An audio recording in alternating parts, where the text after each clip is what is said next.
Alright, olunaku lw'ejjo ekibiina kya National Unity Platform kyafunye enchukwe oluvannyuma lwa bannamagye mu district oba mu kibuga eky'eggulu okulumba ekitebe kya National Unity Platform mu kibuga ky'eggulu. Omukulembeze Robert Kyagulanyi Ssentamu Bobi Wine akwatidde NUP bendera ku kifo ky'obwa president ng'akozesa omukutu gwe ogwa Facebook yataddeyo post n'agamba nti this is the situation at the National Unity Platform offices in Gulu City ahead of our visit on Saturday. In the wee hours of the morning, regime operatives raided the office and destroyed our materials, including furniture and records. They also stole other items. According to the onlookers, the military blocked off the roads leading to the offices. While this criminality was going on, this is Uganda in 2025. The only solution to this lies in the protest vote. Let's put an end to this madness.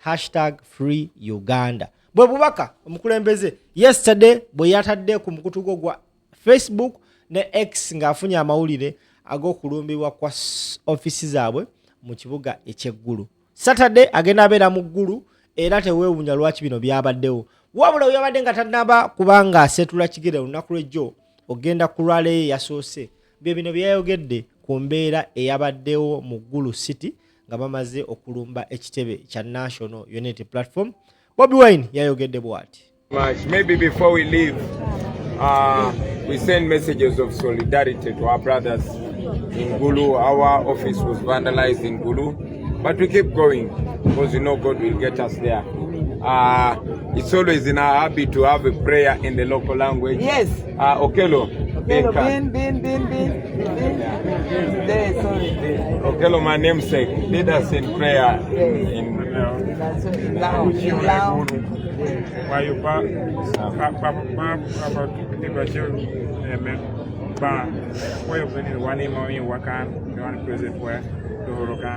Woyo meko kuwa nino metin woyo jami do jabir kwa yuba kan ti wor yeduj igwo kwa bed ne ko ti wota bed nying pa ho nying wot amen wa po rubanga rubanga be kariduchu bangbe ira linga musi Kambaiteko, let me pass. Where is our car? Okay, omulonji aleko Omukisa TV, assalamu alaikum wa rahmatullahi wa barakatuh. Embeera bweti bweri olunaku lwaleero tutandise dokolo wetuli mu kwolekera bitundu bya kwatirako kweri ne Madam President ekiragoje wano okulawo bakyatenidani Madam President muleka atule awakile nvaawo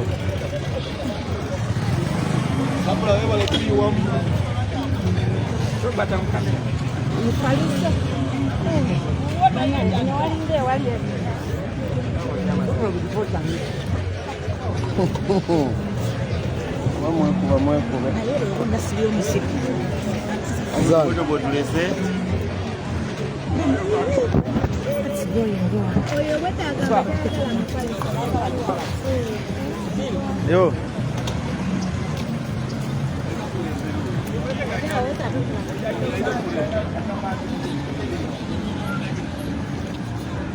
Zino zana amasiwe. Zino akutona mpa mutwala. Ogachi. Nakuzedeka se. Ngina goko.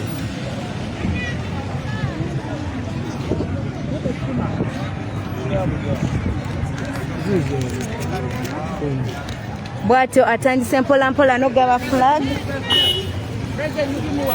Choko vuka choko mkomo.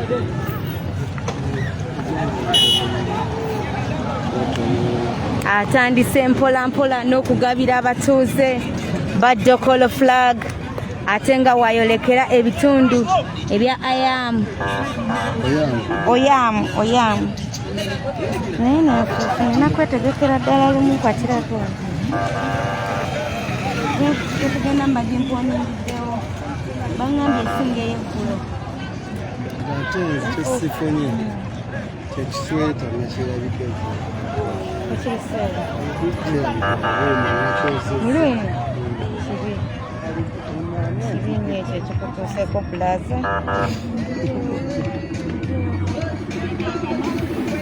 ekikutuuseeko kibi kubanga ekyo bagimponingiddewo baŋŋambye enzibu baŋŋaye si nnyingi naye enzibu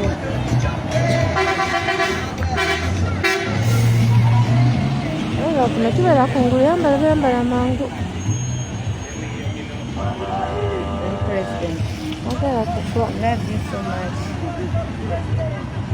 singa buli lunaku mutula wemutyo ne mutatunyiga kati nga lwaki temutunyize abudu nga tebatunyize embu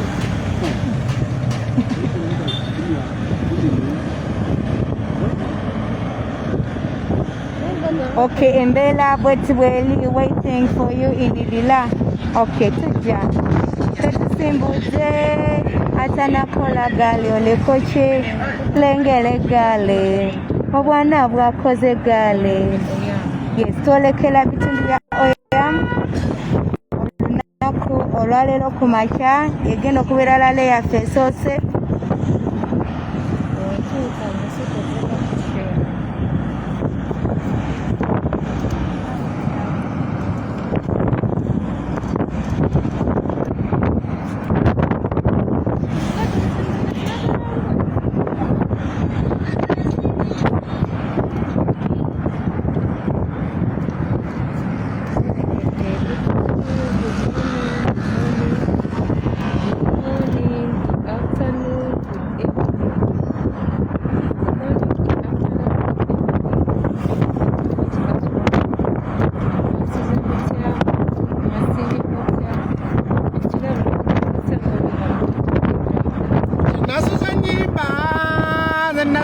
Kaba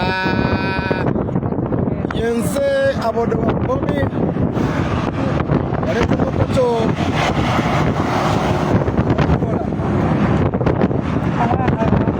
oh my god ale atuka sharinga nyo atuka sharinga